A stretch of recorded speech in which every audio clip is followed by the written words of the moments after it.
장애계 20분 아니라 숨겨진 이야기까지 좀 더 나은 세상을 위해 샅샅이 파헤치겠습니다. 안녕하십니까, 유석권입니다. 한국 뇌병변 장애인인권협회가 2013 제1회 전국 뇌병변 장애인 문화예술제 공모전을 엽니다. 이번 공모전은 뇌병변 장애인 당사자의 수많은 경험과 감정을 솔직하고 다양하게 표현한 작품을 공모해서 장애인의 문화 참여를 높일 예정이라고 하는데요. 이 공모 분야는 문학과 미술, 영상 부문으로 등록 장애인 또는 장애를 지닌 개인이나 팀이 응모를 할 수 있다고 합니다. 접수 기간이 9월 23일부터 30일까지이고요. 접수하실 서류는 한국 뇌병변 장애인 인권협회 홈페이지에서 내려받으실 수 있다고 하니 올가을 색다르지만 다르지 않고 색다르지만 틀리지 않은 제1회 전국 뇌병변 장애인 문화예술제 공모전에 여러분의 실력을 마음껏 펼치시기를 기대하겠습니다. 저희 뉴스파이어도 시작한 지 아직 얼마 되지는 않았지만 많은 분들의 기대에 힘입어 열심히 장애계 소식을 파헤치고 있는데요.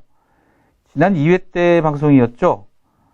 뉴스파이어에서 다룬 이룸센터 수익 전형 관련 방송 내용이 보건복지부가 한국장애인개발원을 상대로 한 종합감사에서 사실로 드러났는데요.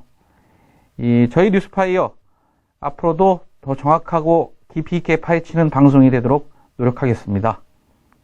여러분들도 끝까지 함께 애청해 주십시오. 그럼 오늘 방송 시작하겠습니다. 우리의 목소리가 세상을 변화시킵니다. 윤석권의 뉴스파이어.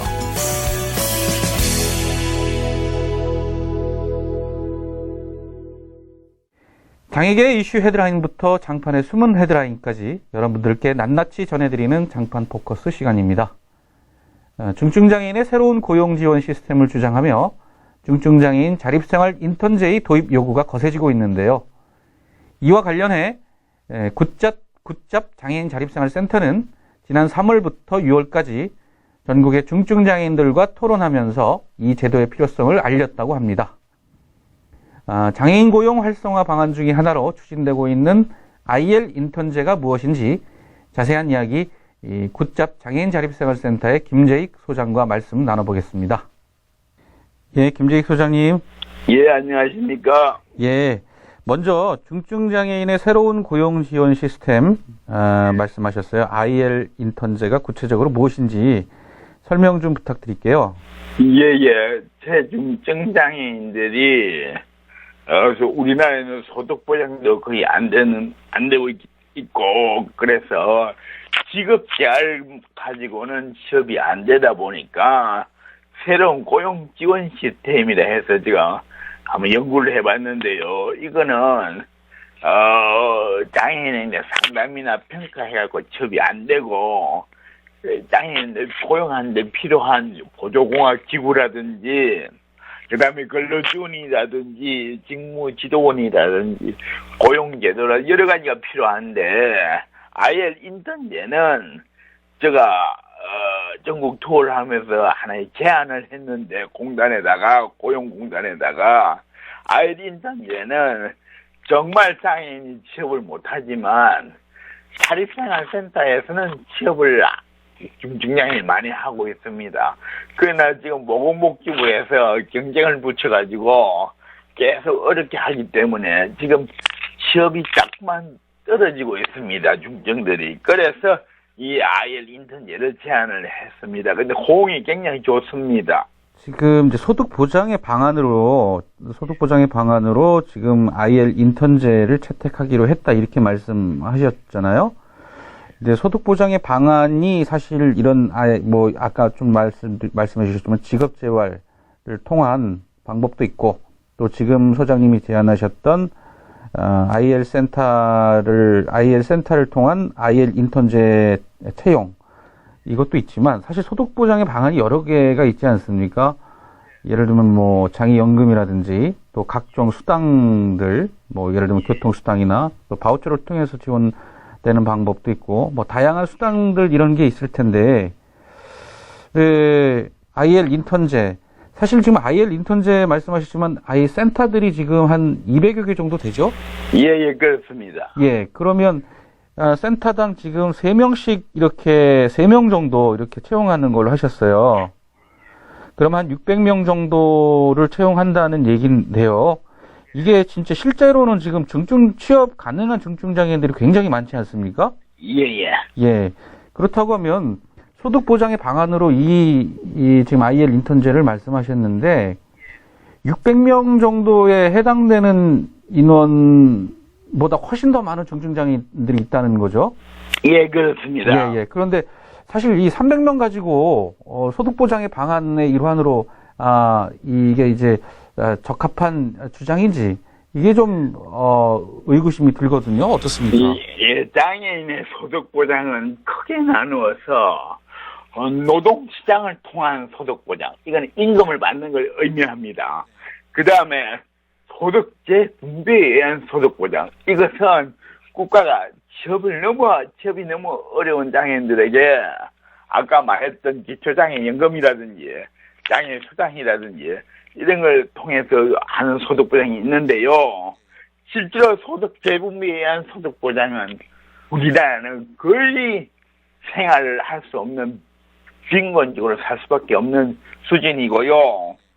그래서 영적장애인은 현재 있는 직업재활 체계로 고용이 가능하지만 중증장애인은 뭔가를 지원을 해서 국가가 뭔가를 지원을 해서 취업이 가능하게 만들어 보자는 게 제 생각인데, 그러면 중증장애인 취업이 지금 16%라고 이야기하지만 실제로 미경제 활동 인구의 장애는 많이 잡아졌기 때문에 10%도 안 되고 있거든요. 그럼 90% 정도는 소득 보장을 거의 못 받고 있는 상태에 있는 지금 수준입니다. 그래서 IL 센터, 즉 자립생활센터는 중증이 여태까지 저의 박사 논문을 보더라도 IL 센터, 즉 자립생활센터에서 장애인이 일을 하게 될 때 적어도 직업 유지 기간이 2년 만 내지 3년을 호가하고 있습니다. 그러나 딴 데 일반 직장에서 취업을 하면 5일, 10일, 한 달 안에 또 퇴사를 하게 됩니다. 이런 중증장애인들에게 유일하게 취업을 할 수 있는 곳이 자립생활센터인데, 지금은 자립생활센터도 경쟁이 보건복지부가 경쟁을 붙여가지고 이게서도 살아남지 못하고 퇴사하는 장애인들이 너무너무 많아가지고, 사실 자립생활센터가 이제 중증장애인이 취업할 곳으로 가장 좋은 데인데도 불구하고 지금은 취업을 못하고 있어서, 그래서 지원 고용 지원 하나의 모델로서 자립생활센터에 120만 원을 공단에서 지원을 해서, 그게 인턴제라는 뭡니까? 인턴제는 훈련을 받으면서 직장 경험을 해보는 게 인턴제입니다. 1년을 단위로 한 센터에 3명을 120명으로 120만 원으로 할 때 전국에 200군데가 있는데, 나는 이걸 갖다가 장애인 당사자 측면도 생각하고 자립생활센터도 생각하고 고용공단도 생각을 다 해가지고 이걸 제안을 합니다. 그래서 공단은 연간 1년에 600명을 취업시킬 수가 있게 되고, IL 센터는 장애인이 없던 곳, 많이 없어진 곳을 메울 수도 있게 되고, 장애인에게는 꼭 직업 경험을 할 수 있게 만들어줄 수가 있고, 그렇게 600명을 한목에 취업을 시킬 수 있는 이 제도야말로 상당히 획기적인 방법이고, 8월 14일 날 공단하고 한자연하고 NM목재가 공동으로 TF를 구성하게 되었습니다. 이걸 가지고. 그런데 이것이 가장 좋은 점이 뭐냐면 훈련도 시킬 수가 있고 취업도 시킬 수가 있고, 공단은 그리고 예산이 86억 4천만 원입니다. 공단의 올해 총 예산이 2,700억입니다. 90억도 안 되는 이 예산 가지고 중증장애인을, 최중증장애인을 취업시킬 수 있다면, 이 제도를 한번 해볼만 하지 않나. 그 말씀하신 사항 중에, 지금 이 소득보장의 방안이 이제 어떤 노동시장을, 통한, 확보할 수 있는 방안, 그 다음에 또 소득 재분배, 그러니까 국가가 나서서 소득 재분배를 통해서 어떤 뭐 장애연금이라든지 뭐 각종 장애 수당을 통해서 소득 재분배하는 방안 이렇게 말씀하셨어요. 그 지금 노동시장을 통한 어떻든 소득 보장의 일환으로 지금 600명 말씀하셨는데 이게 지금 중증장애인 대비 비율이 얼마나 됩니까? 이 600명이라는 게요? 전체 전체 0.몇 %도 안 차지 하지만 예. 사실은 그렇습니다. 소득 재분배에 의한 소득 보장은 실제로 우리는 한 10만 원, 20만 원 뭐 안 되기 때문에 이걸 가지고 살아갈 수 있느냐 했을 때는 불가능합니다. 그래서 예. 소장님한테 혹시 드릴 말씀은 혹시 사실 좀 더 진짜 소득 보장의 방안의 일환으로 이 자립생활센터나 이 자립생활운동 진영에서 뭔가 주장을 하신다고 하면 차라리 지금 훨씬 지금 다른 나라 다른 선진국하고도 비교해서 또 봤을 때 훨씬 더 약한 이 소득 재분배의 방안들을 좀 더 요구를 하는 게 훨씬 더 효과적이지 않을까요? 이 부분은 예, 제가 비경제 활동 인구, 장애인 중에서 비경제 활동 인구를 예, 인구 중에도 중증장애인을 보니까요, 예, 그러니까 장애인 중에 비경제 활동 인구 중에 중증을 내가 계산을 해서 50만 원을 소득 보장을 한다고 생각을 해보니까요, 예, 총 2조 6천억이 들어갑니다. 2조 6천억. 2조 6천억 같으면 지금 보건복지부 예산이 104조인데요. 공무원하고 교사들 뭐 이런 연금이 50조가 되는데 장애인을 위해서 2조 6천을 쓰라 하면 보건복지부가 꼼짝도 안 할 겁니다. 아예 그들도 보지도 않을 겁니다. 제가 이 논문에다가 2조 6천을 적어놨지만 사실은 미국에서 비행기 사는 값보다 못한 2조 6천이고 4대강에 뿌린 20조에 비하면 2조 6천은 얼마 안 됩니다. 40조라 그러더라고요. 4대강에 뿌린 돈이. 그러니까 네. 40조 중에 2조 6천만 좀 투자를 하라고 하고 싶지만 보건복지 눈 하나 깜짝 안 할 겁니다. 안 해줄 겁니다. 제가 왜 이래 IL 센터 인턴제를 이야기하냐면 IL 센터는 중증장애에 대해서 아주 직무 환경을 가지고 있고요. 예, 중증장애 고용에서 IL 센터가 지니는 장점이 중증장애 인지적 조직 문화를 가지고 있고 느리다. 뭐 옆에서 화장실도 이용할 수 있게 한다. 이런 좋은 점이 있기 때문에 이거라도 예 90억이 안 들어가는 이거라도 먼저 해놓고 그 다음에 보건복지부에다가 정말 아까 선생님 이야기하신 소득 재분배에 의한 소득 보장을 꼭 받아야 될 사람이 너무 많습니다. 왜 그러느냐 지금 의학이 발전해가지고 중복이 아니고 시각장애, 청각장애, 언어장애, 지체장애 이런 장애를 다 가지고 있는 장애인도 있습니다. 이분들은 소득 보장을 꼭 해줘야 되는데 우리 정부 외국에서는 다 해주고 있습니다. 사실 우리 정부는 소득 재분배의 소득 보장에 대해서는 전혀 생각 안 하고 있습니다. 그래서 답답해서 내가 인턴제를 제안을 했는데 전국에 투어를 할 때 인턴제가 엄청난 인기가 많았습니다. 어떻든 뭐 이걸 알리기 위해서 전국 투어도 하시고 애도 좀 많이 쓰셨어요. 예. 소장님, 예. 제가 좀 무리한 질문일지 잘 모르겠어요. 그런데 예. 이게 지금 이런 의구심도 좀 들거든요. 이게 지금 IL 센터의 어떤 외연을 확장하기 위한 수단으로 이렇게 IL 인턴제 도입. 그러니까 덩치 키우기 위한 일환으로 IL 인턴제 같은 걸 주장하는 게 아니냐. 사실 본질은 정말 장애인들의 소득 보장을 위한 방안이라고 하면 사실 더 큰 문제를 건드려야 되는 거죠. 아까 소장님 말씀하신 것처럼 2조가 든다는 이야기가 있는데 실제로 그게 그 큰 돈이 든다고 하더라도 어떻든 우리 정도의 예산 규모, 우리 세계 10대 경제 강국 아닙니까? OECD 가입 국가이기도 하고요.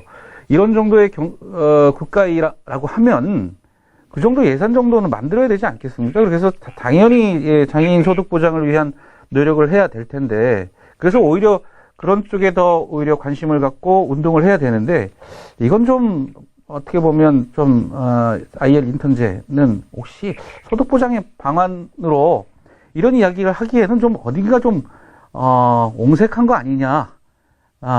아니면 이건 IL 센터들의 덩치 불리기를 위한 일환 아니냐? 이런 의심도 들 수 있거든요. 어떻게 생각하세요? 그렇게 생각할 수도 있을 것 같습니다만은 저는 지금 세 가지를 이야기하고 있습니다. 지금 제일 작은 것부터 먼저 터뜨렸는데요. 저는 지금 IL 인턴제는 아주 기초고 이것부터 먼저 TF를 구성해서 고용노동부를 압박을 하고 그래서 중증장애인도 취업할 수 있는 유일한 공간이 IL 센터라면 이거는 예산이 얼마 안 들어가기 때문에 먼저 한번 제안을 해봤고요. 두 번째로는 수급자 국가에서 주는 수급자들 있잖아요. 수급자들에게 의료 급여만 해주면 이미 일할 사람들 많습니다. 이걸 고용융계복지라 하는데 고용융계복지는 보건복지부하고 고용노동부가 다 법을 바꿔줘야 됩니다. 이 고용융계복지를 두 번째로 팟캐스트로 운동을 할 거고요. 마지막으로 선생님이 아까 이야기한 것처럼 우리나라가 복지 선진 국가라면 OECD에 복지를 상상시키고 올리려면 유럽이나 영국이나 다 하는 진정한 중증장애인에게 소득제 분배에 의한 국가에서 주는 장애인 연금제를 진정한 도입을 하는 2조 6천이 들더라도 하는 것을 지금 당장 이거 요구한다고 해서 해줄 국가가 아닙니다. 네. 지금 국정원대 1만 명을 취업시키 1조가 넘어가는 이 나라에서 장애인을 인간을 취업하지 않는 이 나라에서 2조 6천 안 줍니다. 그래서 외연을 확대시키려고 하는 것이 아니고요. 저는 공단이 만약에 하게 되면 철저하게 평가하고 센터를 철저하게 구별하고 철저하게 해서 지금 고용공단이 선생님 중증보다 경증보다 중증을 2000년도부터 2012년도까지 고용을 더 많이 시켰답니다. 이거요 응답이거든요. 왜 응답이냐면은 경증장애인들은 한 3년, 4년을 일을 하지만 중증장애는 하루 일하다가 나올 수도 있고 5일 일하다가 나올 수도 있고 10일 일하다가 나올 수 있는데 그걸 땡땡이를 돌려가지고 내가 공단 내부 자료를 공개를 부탁을 하니까 중증을 취업을 많이 시켰어요. 이 말이 안 되지 않습니까? 이건 한 사람을 가지고 몇 번을 취업을 시켰다는 이야기입니다. 그러나 IL 센터는 정말로 중증이 취업할 수 있는 유일한 세팅된, 그러니까 환경이 조성된 곳이거든요. 근데 나는 외연을 학대식자가 아니라 이거부터 중증을 일단 취업을 시켜놓고 그 다음에 인정한 소득 보장으로까지 운동을 전개해 나가기 위한 하나의 디딤돌로 잡고 있는 게 IL 인턴제입니다. 오해 소지가 좀 없었습니다. 예. 자, 그러면 그 장애인공단 측을 어떻게든 설득해서 그 정도의 예산을 만들어 보겠다 이렇게 말씀하셨는데 이게 예산 확보가 가능하다고는 보십니까? 지금 공단 측에서도 장애인 고용공단 측에서도 예산의 문제가 아니라 사회적 합의의 문제다 이렇게 보고 있거든요. 그리고 하나의 그 중증을 고용시키는 좋은 방법 중에는 하나다. 급격하게 요구하는 문제를 있다. 그래서 TF 구성을 안 하려고 처음에는 하더라고요. 안 하려고 했는데 며칠 전에 이제 14일날 8월 14일날 TF를 구성하자 이렇게 통보가 와가지고 TF 상에서 아까 선생님 이야기하신 것처럼 IL센터를 외연을 확대시키려고 하는 이런 부분도 그 TF 상에서 문제 제기가 올 것이고 그런 걸 철저하게 방지시키고 정말 중증장애인들이 업무를 할 수 있는 훈련도 배울 수 있는 이런 것을 하기 위해서는 정부가 120만 원이라는 인턴비를 지원해서 공단에서 정말 일할 수 있는 장애인까지는 일을 하게 하고 일할 수 없는 장애인들에게는 소득 보장을 해주는 이런 양면 체계로 가야 안 되겠나 이렇게 생각을 합니다. 그래서 공단도 긍정적으로는 받아들이는데 기획 예산처에서 예산을 자를까봐 그게 걱정이다. 그런 이야기를 하고 있습니다. 예. 자, 그러면 마지막으로 여쭤볼게요. 어떻든 지금 공단에서 TF도 이제 구성하자고 제안도 했고 그렇지만 기획예산처에서 예산을 만드는 게 그게 좀 난관일 수도 있습니다. 그러니까 그 과정들을 어떻든 다 딛고 이 IL 인턴제 도입을 위해서 최선을 다하실 건데 어쨌든 구체적인 이 향후 계획이나 또 방안 아주 계속 지금까지 말씀해 주셨지만 간단하게 다시 한번 정리를 좀 해주시면 어떨까요? 저는 장애인을 100으로 보면요, 한 40%는 경증 장애인이니까 일반적인 직업재활 체계로 직업 상담, 직업 평가, 사후 지도, 직업 배치, 지역 알선 이런 거로 공단이나 장애인 복지관 하는 체계로 가서 취업을 시키고 한 30%는 여러 가지 의료비 혜택을 준다든지 또 그 보조공학 일할 수 있는 보조공학 기계를 착용시켜 준다든지 그 예산을 확보해서 근로지원인 제도를 붙여준다든지 이래가지고 좀 취업을 시키는 방향으로 하고 그게 바로 고용지원 시스템 구축이라고 하는 거고 나머지 30%는 도저히 취업하기 힘든 중증장애인들에게는 아까 선생님 이야기하신 바대로 그 소득 재분배 국가에서 소득 재분배에 의해서 국가에서 주도하는 장애인 연금제로 이 부분을 커버 좀 해줬으면 한다. 그때 내가 고용을 100% 다 시키겠다는 것이 아니라 고용할 수 있는 사람은 고용이 정말 힘든 사람만은 소득 보장을 해줌으로 해서 고용의 활성화를 더 기할 수 있고 장애인의 삶의 질을 향상시킬 수가 있다. 그래서 확실하게 이렇게 고용노동부와 보건복지부가 다 걸려있기 때문에 고용노동부에만 좀 해주고 소득 보장은 보건복지부가 확실하게 해줬으면 좋겠고 그래서 우리가 8월 21일 날 그 국회 복지노동위원회하고 노동포럼하고 그 우리가 안자연하고 이 토론회를 또 갖기로 했습니다. 그때 또 정부에서 사람들이 나와서 같이 토론을 하게 될 건데요. 저는 이렇게 스펙트럼화 만들어서 해서 정말 경증장애는 시간제 근무제나 하여튼 고용을 활성화시키는 방향으로 가고 중증장애인은 고용을 하되 인턴제라든지 여러 가지 제도적으로 정부가 예산을 지원해서 고용을 시키고 정말 고용이 힘든 사람만 그 소득 보장을 받을 수 있게 이런 체계로 간다면 우리나라도 복지 선진국이 안 되겠나 이렇게 생각합니다.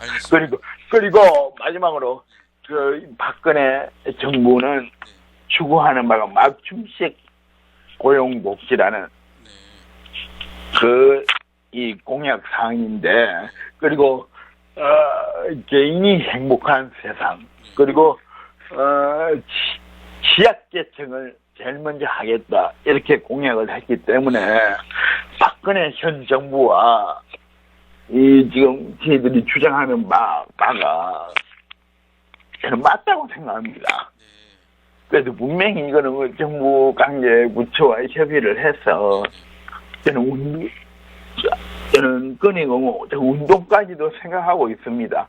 협의가 안 되면 운동을 했더라도 소득 보장이나 인턴제나 이런 걸 반드시 따낼 생각입니다. 예. 알겠습니다. 어쨌든 긴 시간 동안 인터뷰에 응해 주셔서 너무 감사합니다, 소장님. 아닙니다. 감사하고 예. 많은 장애인들이 그 현 정부 얘기하는 처럼 70% 고용 장애인도 어떻게 70% 고용을 좀 달성했으면 좋겠습니다. 네, 알겠습니다. 네, 예, 오늘 고생하셨습니다, 소장님. 예, 감사합니다. 고맙습니다. 예. 조금 더 나은 세상을 위한 목소리 윤석권의 뉴스파이어.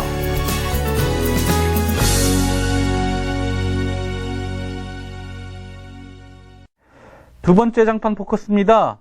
지난 7월 4일 방송된 뉴스파이어에서 7월 1일부터 시행되는 개정민법의 성년후견제에 관한 의견을 한국장애인연맹의 김대성 회장하고 한국장애인부모의 김병학 수석 부회장으로부터 들었는데요. 의견 차이가 있었습니다. 민법이 개정되고 1년 6개월 만에 시행되는 건데요. 시행되자마자 논란이 끊이지 않습니다. 급기야 사단법인 한국장애인인권포럼 주관으로 지난 26일 성년후견제에 관한 뜨거운 토론이 있었습니다. 이날 토론회에서 발제를 맡은 분이시죠. 카미 한국장애인정신연대 사무총장으로부터 개정민법이 담고 있는 성년후견제도 문제점에 대해 들어보도록 하겠습니다. 권 총장님은 변호사이니까 전문가이기도 하신데요. 총장님 안녕하십니까? 네, 안녕하세요. 장애인권리협약 12조에 대한 해석이 분분합니다.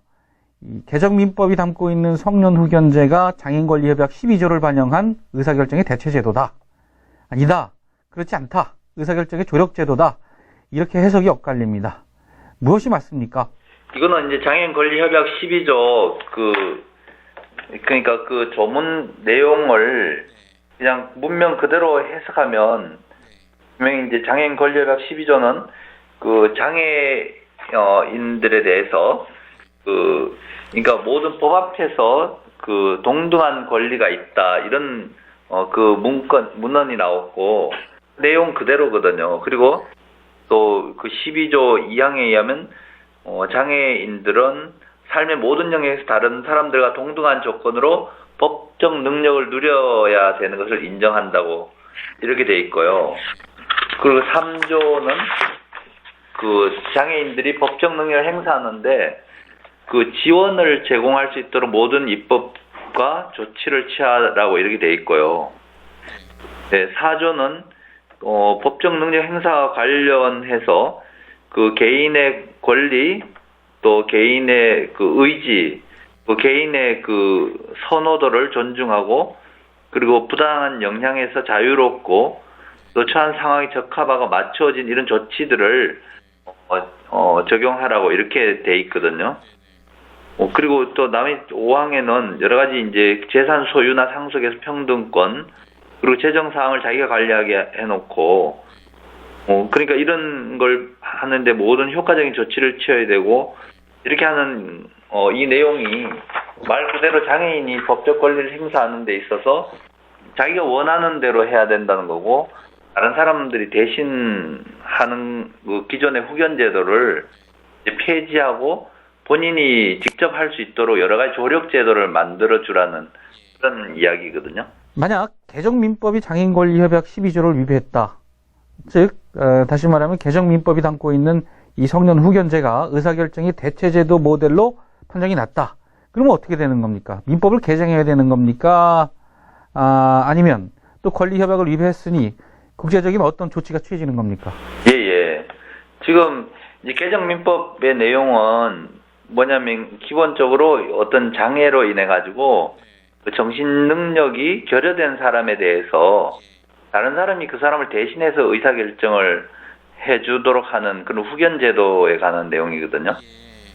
지금 권리협약은 장애가 있다 하더라도 그 사람 능력이 있다. 자기 의사를 자기가 결정한 능력이 있다. 다만 그 의사 결정을 할 때 여러 가지 장애로 인한 어려움이 있으면 그걸 옆에서 도와주라는 거지 의사 결정을 다른 사람으로 하여금 이런 후견 제도를 하라는 내용이 아닌 거는 분명하거든요. 그거는 이제 IDA 국제장애기구의 그 장애인 권리협약 12조에 관한 해석에도 분명히 그렇게 나와 있고요.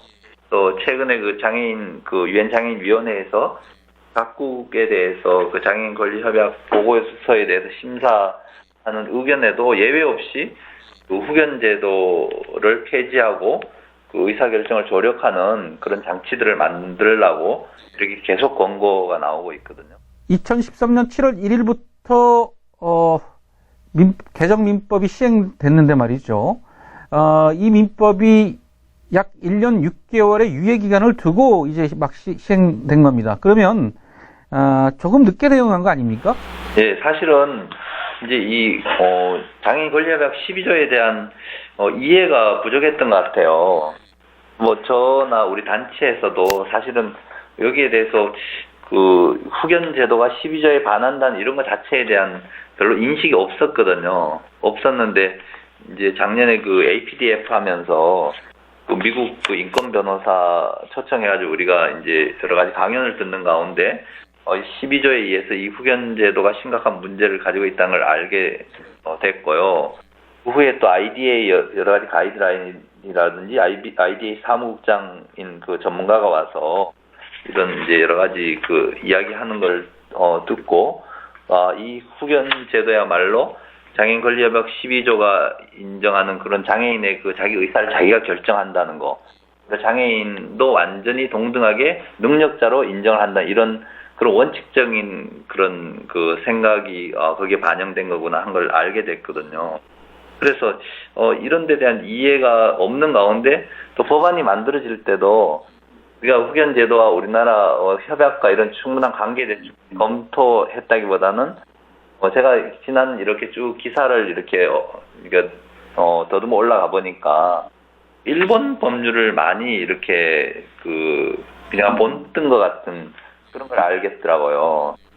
그러니까 일본이 결코 그 장애인들에 대해서 이 협약을 존중하고 이런 거보다는 상당히 좀 외국의 선진국가보다는 좀 그런 점에서는 좀 상당히 뒤떨어지는 것 같거든요. 우리나라가 일본 제도를 그냥 좀 따라하다 보니까 협약의 내용을 충분히 그 이해를 못하고 이 제도가 만들어지네요. 그렇다고 하면 일본을 제외하고 말이죠. 성년 후견 제도를 시행하고 있는 다른 선진국이 분명히 있을 것 같은데요. 다른 나라의 경우는 이런 제도적 문제를 어떻게 보완하고 있는지 그런 사례가 있습니까? 그 뭐 미국이든지 영국이든지 캐나다라든지 이런 외국의 선진국은 이 후견 제도가 이미 이제 이런 법률 이전에 아마 오래전부터 그 법원 판례에 의해서 그 말하는 커먼로라고 그러거든요. 그러니까 성문법이 아니더라도 그 판례에 의해서 성년 후견을 인정을 하는 그런 판결들을 해왔었어요. 후견은 원칙적으로 미성년에 대한 후견이거든요. 미성년자는 아직 성년이 안 됐으니 미숙하기 때문에 후견인이 이제 대리 결정해주고 그건 미성년자를 보호하는 측면이 있는 거거든요. 근데 성년에 대한 후견은 그냥 일반적인 성년자들은 후견을 안 하잖아요. 본인이 자기 의사는 자기가 결정하잖아요. 근데 장애인은 미성년처럼 이제 장애를 이유로 의사 결정할 능력이 미약하다고 보고 그래서 후견을 한다는 게 이제 그 성년 후견이고 장애인에 대한 성년 후견인 거거든요. 그런데 그러니까 그렇게 그런 나라들이 그렇게 했는데 이제 장애인 권리 협약이 이제 그 나왔잖아요. 나올 때 장애인 권리 협약의 정신은 이제 장애인도 완전하게 그 모든 측면에서 동등하게 권리 능력을 인정하고 또 법적인 능력을 인정해줘야 되는 이런 정신이 이제 반영이 된 거잖아요. 그러니까 외국에서도 사실 협약이 나온 이상은 이제 기존의 후견 제도를 이제 의사 결정 능력을 조력한 제도로 바꿔야 된다고요. 지금 그런 고민들을 다 하고 또 심지어 캐나다 같은 나라는 협약 12조 비준을 유보했었거든요. 그 이유가 그 후견 제도가 시행되고 있고 당장 버리지 못하는 그런 사정하고 또 12조하고 관련되는 게 중요한 문제가 정신질환자들에 대한 본인이 원치 않는 그런 비자의 강제 입원이거든요.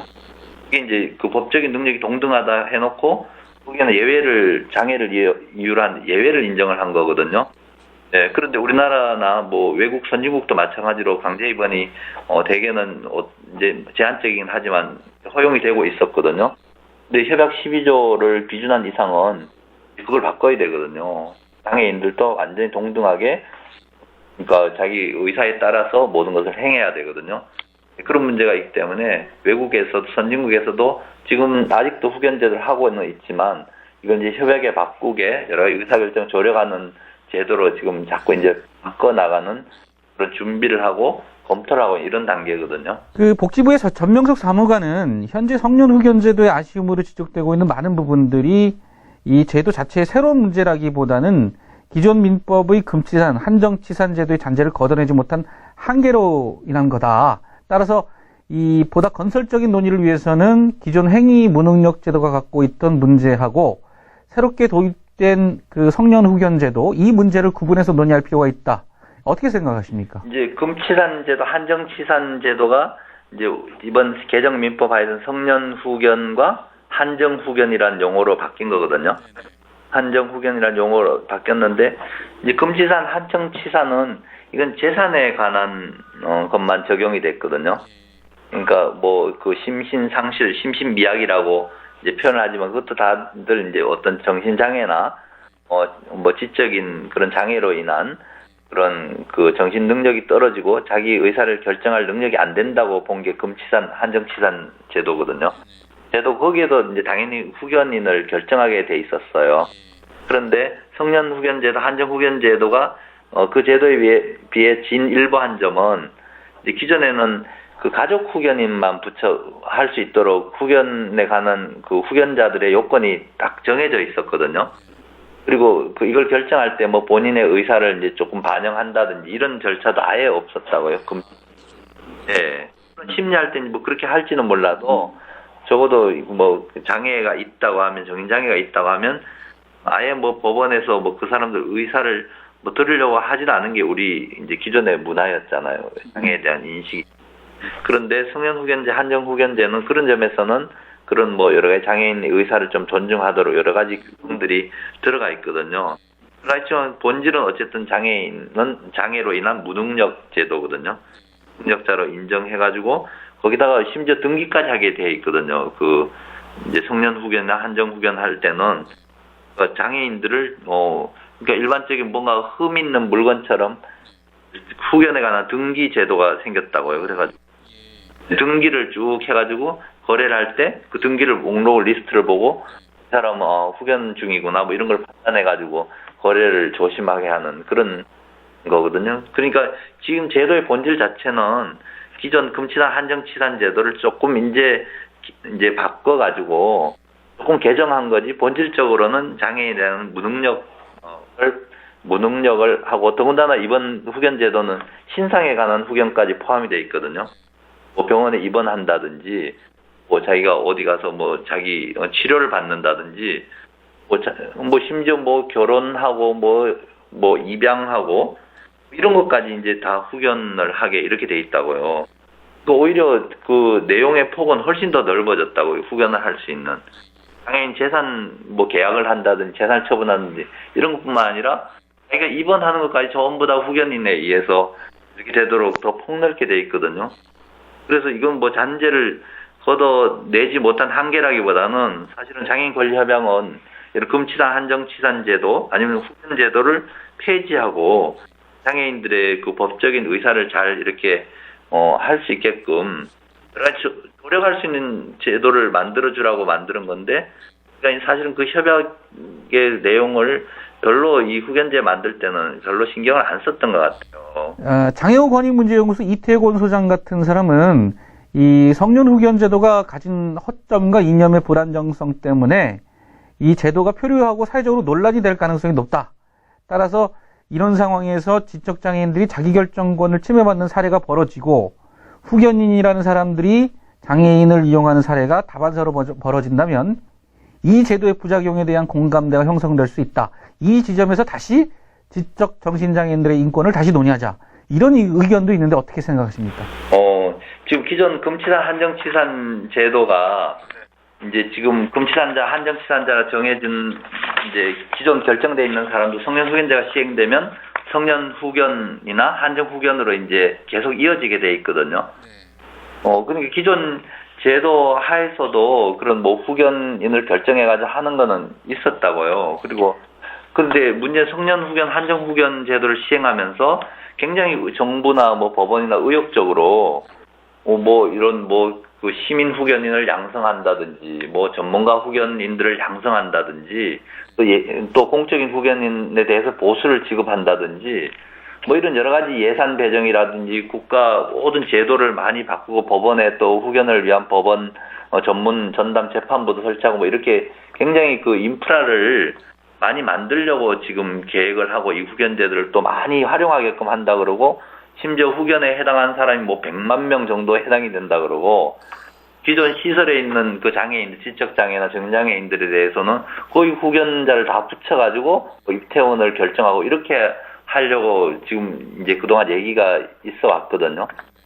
근데 이게 장애인 권리 협약에 위반이 되고 원칙적으로 장애인의 자기결정권이라는 그 인격권에 반하는 후견 제도인 것을 우리가 인식을 한다면, 그렇게 지금 인프라를 확 늘려가지고 예산을 배정을 하고 나서 잘못된 데다 그렇게 또 지금 시작하는 단계에서 그렇게 할 필요가 없다고 생각되거든요.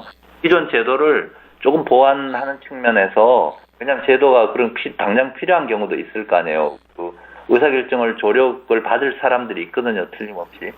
시설에 있고 지금 자기 뭐 그 관리도 안 되고 이런 사람이 이제 당장 뭐 통장이라도 하나 만든다든지 이런 필요는 분명히 있다고. 그런 경우에는 정말 그 어떤 한정적으로 해가지고 법원에서 그 특정 사안만 가지고 이제 후견을 결정을 해주고 이렇게 하는데, 그렇게 인프라 당장 만들지 말고 차라리 지금부터라도 어떤 그런 후견제도를 대체할 수 있는 의사결정 조력에 관한, 그리고 장애인 권리에 관한 이런 규정이라든지 장애인 권리를 실행할 수 있는 뭐 변호사들로 하여금 가서 조력하게 해주면 되잖아요. 지금 성폭력 피해자들 그 법적 조력인 그 국가에서 그 비용 해줘가지고 다 하고 있거든요. 그런 것처럼 그 장애인들 이제 지금 본인이 지금 여기서 나는 좀 어떻게 할 수도 없지만 자기가 뭐 재산을 어떤 걸 집을 하나 팔고 싶다. 그걸 좀 도와달라고 이제 요청하면 그런 데 가서 요청한 데 가가지고 법률 전문가가 가서 얘기를 들어가지고 그럼 이렇게 하고 의사를 반영해가지고 확인을 하고 그래가지고 계약을 해주면 되잖아요. 지난번 한국 DPI의 김대성 회장님께서 신탁제도를 거론하셨는데 지금 말씀하신 건 신탁제도하고 유사한 개념인가요? 아니요, 신탁도 그것도 이제 그 장애인 권리위원회에서는 그거 폐지하라고 각국에다 계속, 중국 정부도 신탁제도 폐지하라 그랬거든요. 신탁은 자기 재산을 신탁인한테 맡겨가 신탁이 다 처분하도록 하는 거거든요. 그 장애인이 자기 재산을 자기가 보유하지 아니하고 다른 사람으로 하여금 보유하게 하고 그 사람이 처분하도록 하는 게 신탁제도거든요. 그것도 협약 12조에 명백히 반한다는 거예요. 그러니까 그거는 좀 뭔가 잘 이해가 좀 아니면 오해가 있는 거고요. 그래서 장애인도 모든 그 측면에서 그러니까 의향에 따라서 물론 그런 거 의사표시가 좀 약할 수는 있잖아요. 약하지만 자기 선호가 있잖아요. 장애인도 내가 좋아하는 게 있을 거고 나쁜 게 있을 거고 나 이렇게 하고 싶다는 게 있잖아요. 그런 걸 따라서 하라는 거거든요. 그런 거는 얼마든지 뭐 사회복지사도 그런 일을 할 수가 있잖아요. 그리고 뭐 그 법률적인 문제는 법률 전문가들이 공적인 그런 옹호자들 뭐 아니면 옹호센터 같은 거 만들어가지고 차라리 그렇게 해가지고 돕도록 만드는 시스템을 만들어주고 또 자립생활센터 이런 게 장애인들 자기 자립생활 하도록 하잖아요. 그런 데다가 조력자들을 배치를 해가지고 그분들을 하여금 돕도록 하고 이렇게 하는 게 또 그거다 돈을 써야 되지. 이런 지금 장애인 권리 협약에 인권에 반하는 제도에다가 인프라를 만들고 돈을 쓰고 그걸 시행해가지고 나중에 또 고치자는 거는 그거는 굉장히 저는 반대거든요. 아, 그러면 예산이 만만치 않게 들겠네요. 예, 예산을 그렇게 쓸 필요는 없을 것 같아요. 예산이 거의 전번에 어떤 전문가가 말씀하신 거의 한 2조 원 정도 들 거라고 생각을 하더라고요. 왜 이런 제도를 왜 그렇게 해요? 그럼 장애인들 많은 100만 되는 장애인들을 다 국가가 후견을 해주고 제가 어떤 사파를 봤는데 유모차에다가 이렇게 태워가지고 법조인이 이렇게 뒤에서 이렇게 밀어주는 이런 신문 사파를 봤어요. 그런 개념은 아니거든. 장애인도 자기 의사를 잘 결정하고 모든 것이 존중을 받아야 되고. 그러니까 자기 의사를 잘 결정하는 게 인격의 가장 기본적인 요소거든요. 그걸 부인한 후견 제도는 그걸 바꿔놓은 게 장애인 권리 협약의 정신이고, 그런데 우리가 지금 와서 시대에 뒤떨어진 제도를 만들어 놓고 이걸 지금 하자고 하는 거는 지금 좀 생각이 잘못된 것 같이 생각됩니다, 저는. 네, 오늘 말씀 여기까지 듣도록 하겠습니다. 감사합니다. 네, 감사합니다. 네, 신체적, 정신적 장애가 있다 하더라도 부모가 아닌 본인의 선택을 우선해 존중해야 한다는 법원 판결이 나왔습니다. 미국 법원 판결인데요. 부모가 아닌 장애인의 홀로서기 및 자기결정권을 인정하는 것이어서 주목할 만합니다. 미국 현지 시간으로 지난 3일 버지니아주 뉴포트 뉴스시의 데이비드 퓨 순회 판사는 다운 증후군을 앓고 있는 마거릿 진 제니 해처가 부모를 상대로 낸 소송에서 해처가 스스로 독립할 수 없는 상황에서 치료를 위해서는 법적 후견인이 필요하다는 점이 인정된다면서도 그러나 누가 후견인이 돼야 하는지에 대해서는 본인의 판단이 중요하다고 판결했다는군요. 이 장애인의 경우 법적 후견인의 판단이 중요하긴 하지만 장애인 본인의 자기결정권을 더욱 우선시해야 한다는 판결이죠. 성년 후견제를 둘러싸고 시사하는 바가 큰 판결이 아닐 수 없습니다. 네, 지금까지 윤석권이었고요. 앞으로 장애계의 목소리를 모아 다양한 소식들 더 힘껏 파헤쳐보도록 하겠습니다. 윤석권의 뉴스파이어, 오늘은 여기까지입니다. 감사합니다.